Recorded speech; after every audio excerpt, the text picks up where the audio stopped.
verset que je chéris particulièrement.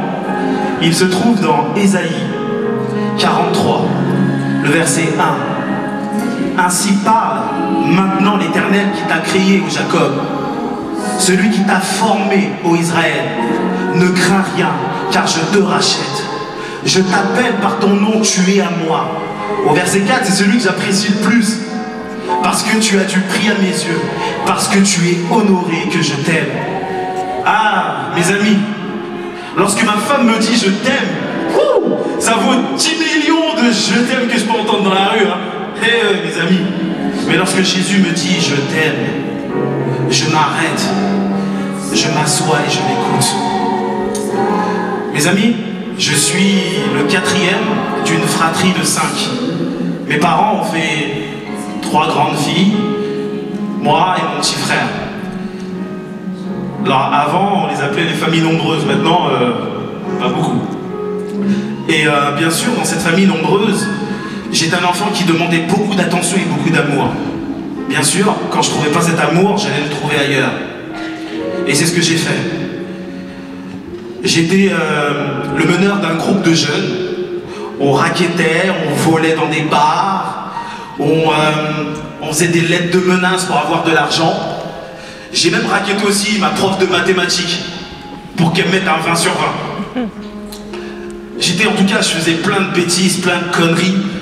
Je frappais, je me battais, j'insultais tout le monde, j'en avais marre, j'avais une colère énorme en moi. Personne ne pouvait me calmer. Et lorsqu'on me disait « je t'aime », n'importe quoi, j'y croyais même pas. Un jour, cette demoiselle qu'on avait rackettée pour, je me rappelle plus, 100 francs je crois à l'époque, elle en avait tellement marre qu'elle a dit à ses parents, et ses parents allaient porter plainte. À l'école, vous voyez ça, il y a le proviseur qui vient, quelques flics à côté, comme ça devant moi, je sais plus quoi répondre. Ils m'ont mis dans le bureau, ils m'ont dit « écoute, Patrick, la famille va porter plainte. » J'ai été renvoyé 8 jours. Ma mère pleurait, mon père n'était pas bien, et même quand je voyais ma mère pleurer, ça me faisait rien du tout, je ressentais rien, j'avais rien à l'intérieur.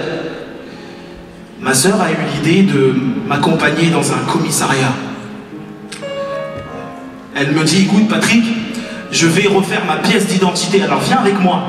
Et je viens avec elle comme quelqu'un de naïf, je la suis. Et à un moment donné, j'arrive comme ça dans le poste et je vois 2 grands gaillards qui me regardent, droit dans les yeux comme ça. Ils bougent leur matraque comme ça. Et je me dis, waouh, qu'est-ce qui se passe? Je regarde à côté, c'est pas moi peut-être. Et ils s'avancent comme ça devant moi, ils me neutralisent et ils me jettent dans une cellule.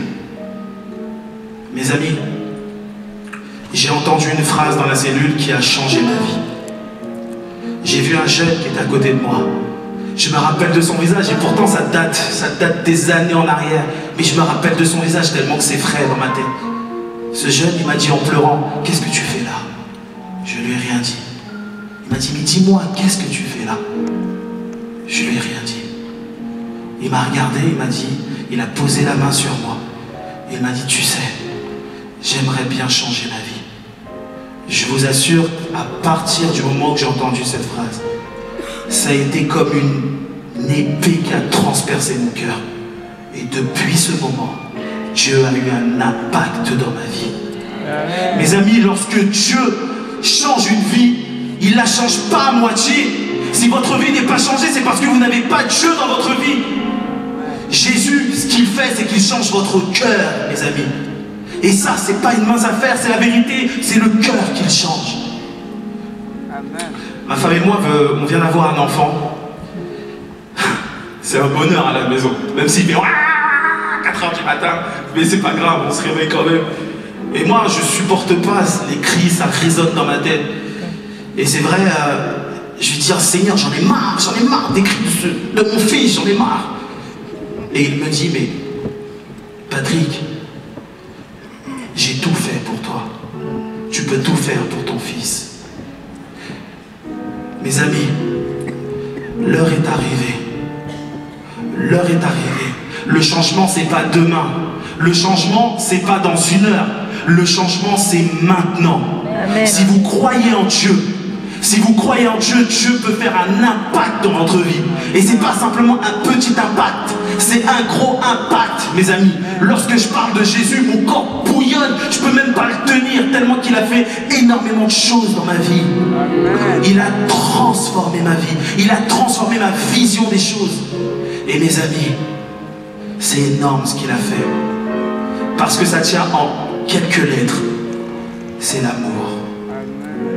L'amour, ça transforme une vie. Jésus m'a aimé tel que j'étais. Il m'a aimé. Peu importe qui tu es, peu importe le chemin que tu as pris, Dieu t'aime, Dieu te voit. Si Dieu te parle depuis dimanche, laisse les choses de côté. Écoute sa voix et prends position. Parce que tu ne sais pas ce qu'il y aura demain. Tu ne sais pas ce que si tu traverses la rue, ce qui va y arriver.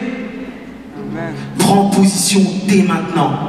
Parce que l'heure de la finale est bientôt arrivée.